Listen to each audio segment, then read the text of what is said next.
Hello दोस्तों, स्वागत है आप सब लोगों का हमारे यूट्यूब चैनल फटाफट पढ़ाई में।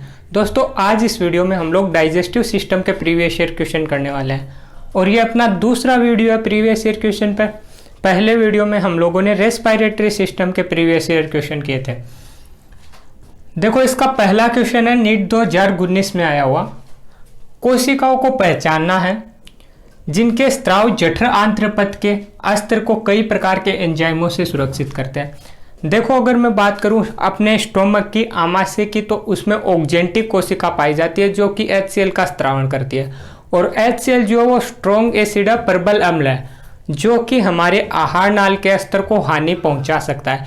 लेकिन फिर भी ऐसा होता नहीं है, कारण वहां पर जो है गोबलेट कोशिका पाई जाती है, म्यूकस सेल, जो कि हमारी आहार नाल के म्यूकोसा में पाई जाती है और श्लेष्मा या म्यूकस का स्त्रावण करती है, जिससे कि HCl और अन्य एंजाइमों से आहार नाल का स्तर सुरक्षित रहता है। तो इस ऑप्शन का अपना आंसर जो वो सी हो जाएगा, करेक्ट ऑप्शन, गोबलेट कोशिका, म्यूकस कोशिका, जो कि आहार नाल की म्यूकोसा में पाई जाती है, म्यूकस या श्लेष्मा का स्त्रावण करती है और HCl और अन्य एंजाइमों से आहार नाल के स्तर की सुरक्षा करती है।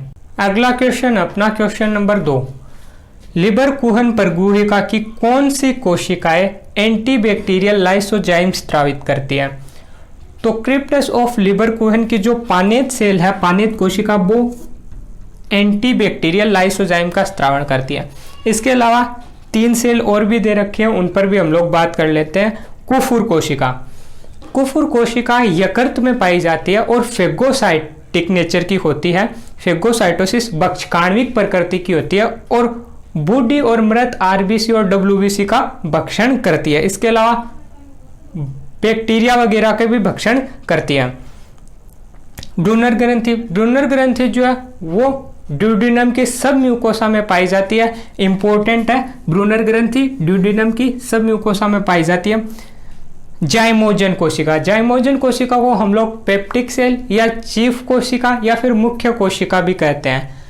आमाशय के अंदर जाइमोजन कोशिका या पेप्टिक सेल पाई जाती है और प्रोरेनिन और पेप्सिनोजन हार्मोन का स्त्रावण करती है, जो कि प्रोटीन का पाचन करते हैं। अगला क्वेश्चन अपना क्वेश्चन नंबर 3, नीट 2019 में आया हुआ। निम्न संरचनाओं को अंगों में उनके स्थान के साथ मिलान कीजिए। पहला है लिवर कुहन परगुहिका, क्रिप्टस ऑफ लिवर कुहन, आंत्र में पाई जाती है, तो शुद्रांत्र आंत्र ए में हो जाएगा थर्ड। 3 ऑप्शन में दे रखा है, तो तीसरा तो नहीं होगा क्योंकि उसमें ग्रहणी दे रखा है।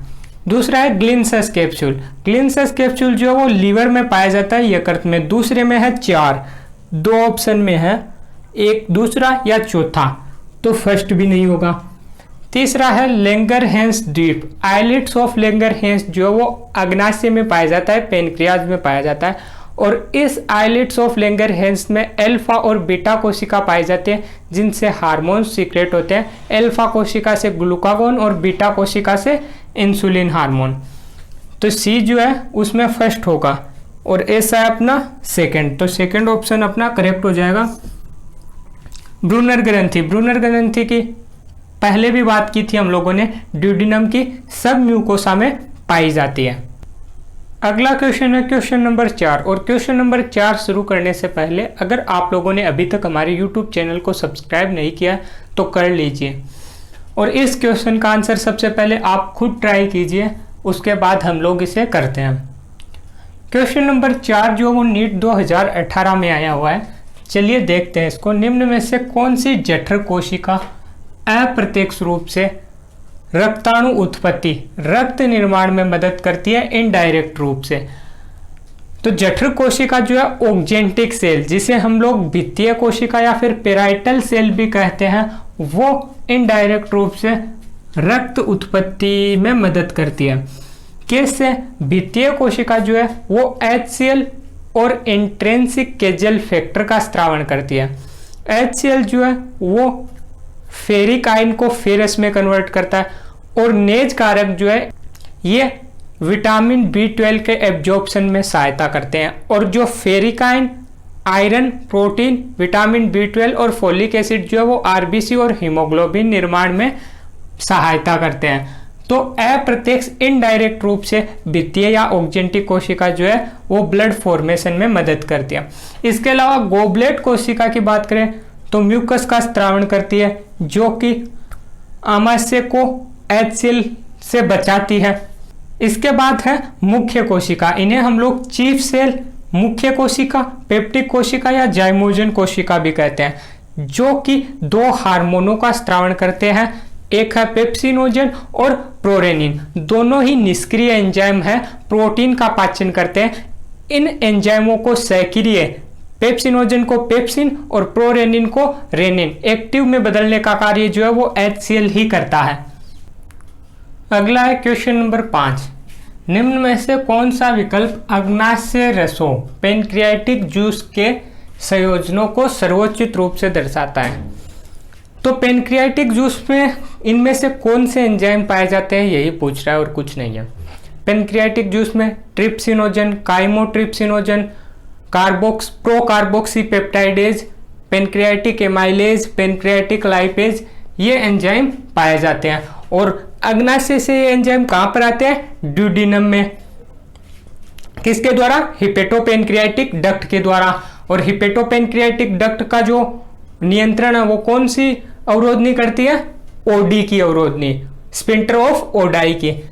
तो देख लो अब इनमें से ऑप्शन नंबर ए है amylase, peptidase, trypsinogen, rennin. Rennin भैया, रेनिन जो वो स्टोमक में पाया जाता है, आमाशय में पाया जाता है, पेनक्रियाटिक जूस नहीं है। दूसरा एमाइलेज पेप्सिनोजन, पेप्सिनोजन भी गैस्ट्रिक जूस में पाया जाता है, स्टोमक में पाया जाता है, तो ये भी इसका आंसर नहीं होगा। तीसरा है पेप्टाइडेज, एमाइलेज, पेप्सिन, ये भी गलत हो गया।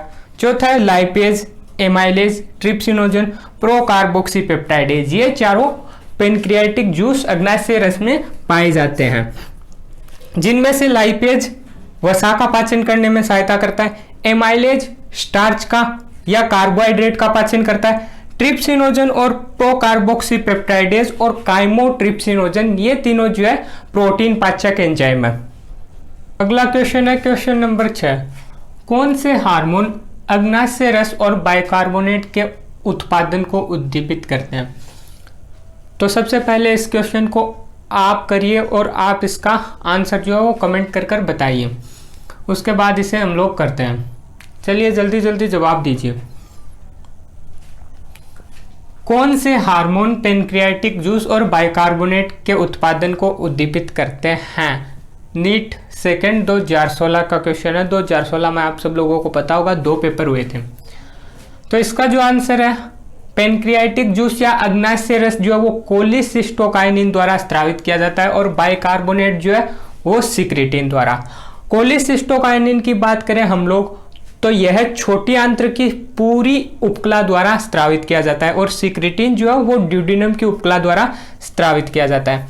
दोनों ही हार्मोन कोलिसिस्टोकाइनिन और सिक्रेटिन पित्ताशय का संकुचन करवाते हैं, साथ ही साथ कोलिसिस्टोकाइनिन जो है वो पेनक्रियास से पेनक्रियाटिक जूस अग्नाशय रस का स्रावण करवाता है और सिक्रेटिन जो है वो बाइकार्बोनेट का स्रावण करवाता है। अगर ऐसा क्वेश्चन फ्रेम हो जाता है कि पित्ताशय का संकुचन कौन करवाता है, एक ऑप्शन में दिया है कोलिसिस्टोकाइनिन, एक ऑप्शन में दिया है सिक्रेटिन, तो उस कंडीशन में हम लोगों को आंसर कोलिसिस्टोकाइनिन लगाना है। तो इस क्वेश्चन का जो आंसर है वो अपना फर्स्ट हो जाएगा, पेनक्रियाटिक जूस कोलिसिस्टोकाइनिन और बाइकार्बोनेट सिक्रेटिन द्वारा स्रावित किया जाता है। इसके अलावा बाकी के 3 ऑप्शन भी देख लेते हैं। बी है इंसुलिन और ग्लूकागोन।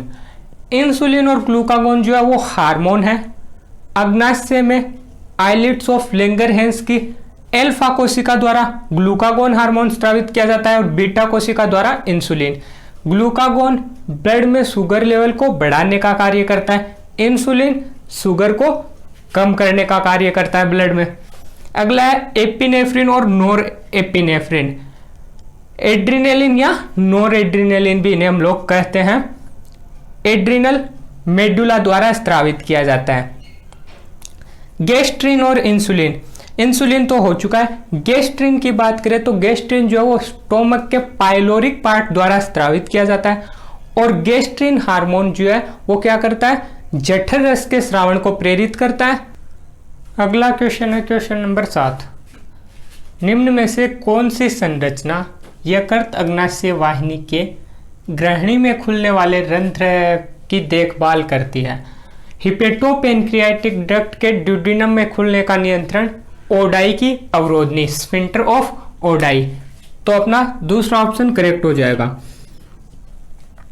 अगला क्वेश्चन अपना क्वेश्चन नंबर 8। आमाशय में जठर रस का स्रावण होता है, नीट 2016 का क्वेश्चन है। तो इसका जो आंसर है वो जाएगा भित्तीय कोशिका, ऑक्जेंटिक सेल या पेराइटल कोशिका। इनसे जो है HCl और इंट्रिंसिक केजल फैक्टर का स्रावण होता है जो कि जठर रस का पार्ट है। तो आमाशय में जठर रस का स्रावण भित्तीय या ऑक्जेंटिक सेल। अगला क्वेश्चन है क्वेश्चन नंबर 9, नीट 2018 का क्वेश्चन है। निम्न में से कौन से पारिभाषिक शब्द मानव दंत विन्यास को वर्णित करते हैं? तो मानव दंत विन्यास तो आप लोग ही कर लोगे बड़ी आसानी से, इजी है, कुछ नहीं है इनमें। जीवन में 2 बार दांत आते हैं, द्विबार दंतीय, जो अस्थियों की गुहा में स्थित होते हैं गरज दंतीय, सारे दांत कार्य और संरचना में अलग अलग है, विषम दंतीय। तो इसका जो है दूसरा गरज दंती, द्विबार दंती और विषम दंती दूसरा ऑप्शन हो जाएगा। इसके अलावा कई बार हम लोगों से दंत सूत्र पूछ लेते हैं, तो वही सब के अंदर दंत सूत्र जो है वो 21-23/21-23 होता है। इसके अलावा बच्चों में पूछ ले अगर तो वो 2102/2102 होता है। ये केनाइन के लिए, ये इंसाइजर के लिए, केनाइन प्रीमोलर मोलर, यानी इंसाइजर केनाइन प्रीमोलर मोलर के लिए।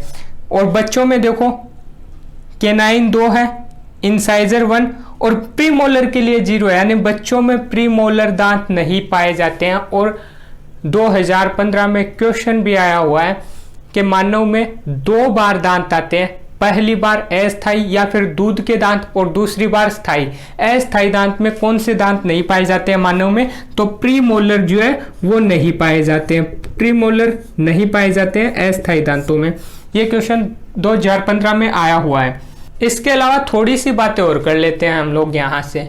दंत सूत्र में ध्यान रखना, ऊपर जो है ऊपरी आधे जबड़ों के दांतों की संख्या लिखते हैं और नीचे जो है वो निचले आधे जबड़ों के दांतों की संख्या लिखते हैं। अगर हम लोग इन्हें 2 से मल्टीप्लाई कर दें तो हमें पूरे दांतों की संख्या मिल जाएगी। ऊपर देखो 3, 2, 5, 1, 6, 2, 8, 8 दांत है ऊपरी आधे जबड़े में, तो डबल कर दूंगा तो 16, यानी 16 ऊपरी जबड़े में।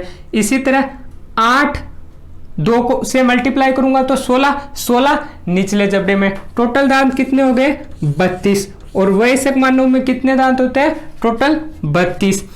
इसके अलावा बच्चों में बात करें, इसे 2 से मल्टीप्लाई कर देंगे तो देखो 2, 3, 2, 5, 5 को 2 से मल्टीप्लाई करूंगा 10 और नीचे भी 10, टोटल कितने हो गए? 20। तो बच्चों में टोटल दांत कितने होते हैं?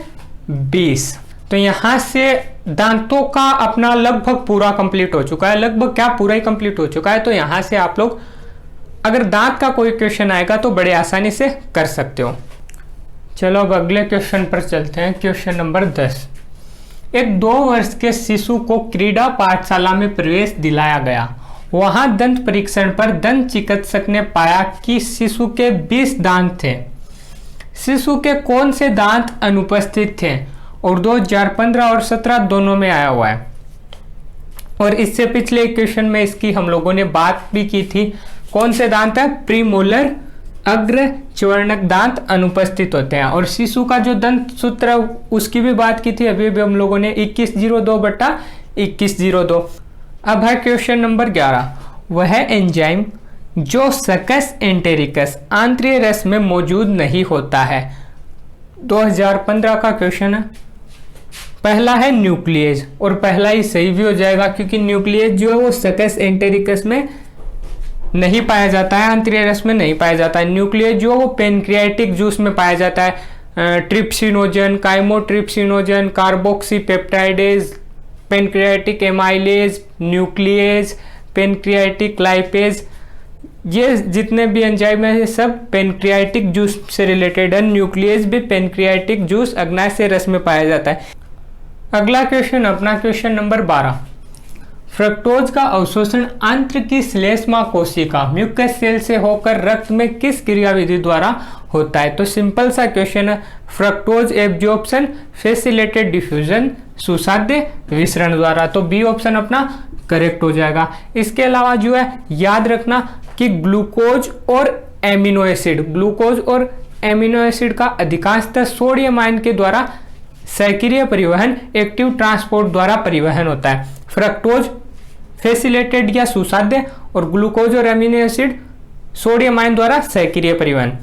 उसके बाद लास्ट क्वेश्चन आज का अपना क्वेश्चन नंबर 13।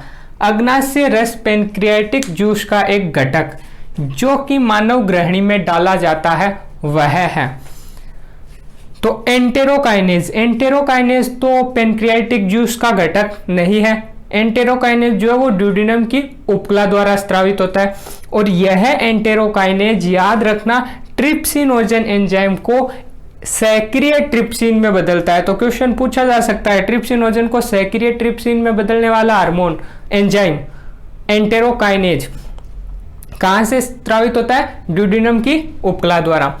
उसके बाद दूसरा ऑप्शन है इस क्वेश्चन में ट्रिप्सिनोजन। तो ट्रिप्सिनोजन बिल्कुल पेनक्रियाटिक जूस का एक घटक है, अग्नाशय रस का घटक है, तो ये अपना ऑप्शन करेक्ट हो जाएगा। तीसरा है ट्रिप्सिन और काइमोट्रिप्सिन। ये तो भैया सक्रिय रूप है ट्रिप्सिनोजन का और काइमोट्रिप्सिन सक्रिय रूप है। और ये जो ट्रिप्सिन और काइमोट्रिप्सिन जो वो ड्यूडेनम में आने के बाद निष्क्रिय से सक्रिय में बदलते हैं। जैसे कि ट्रिप्सिनोजन को सक्रिय ट्रिप्सिन में बदलने का कार्य एंटेरोकाइनेज का है, उसी तरह काइमोट्रिप्सिनोजन को काइमोट्रिप्सिन में ट्रिप्सिन एंजाइम बदलता है। इसी तरीके से प्रोकार्बोक्सीपेप्टाइडेज को कार्बोक्सीपेप्टाइडेज सक्रिय में ट्रिप्सिन बदलता है। और इन्हीं क्वेश्चनों के साथ अपने डाइजेस्टिव सिस्टम के भी प्रीवियस ईयर क्वेश्चन कंप्लीट हो चुके हैं। और अगर आप लोगों को हमारा ये वीडियो पसंद आए तो इसे लाइक करें, अपने दोस्तों तक शेयर करें और सब्सक्राइब करें चैनल को। और हिंदी मीडियम में ऐसे ही और भी वीडियो मैं आप लोगों के लिए लाता रहूँगा। और इसके अलावा डाइजेस्टिव सिस्टम से आप लोगों को पाचन तंत्र के विकार भी आप लोग देख लेना। उसका वीडियो जो है मैंने बना दिया है, नीचे डिस्क्रिप्शन में उसका लिंक भी दे दूंगा। और विटामिन भी इस चैप्टर से इम्पोर्टेंट है, तो उनको भी आप अच्छे से पढ़ लेना।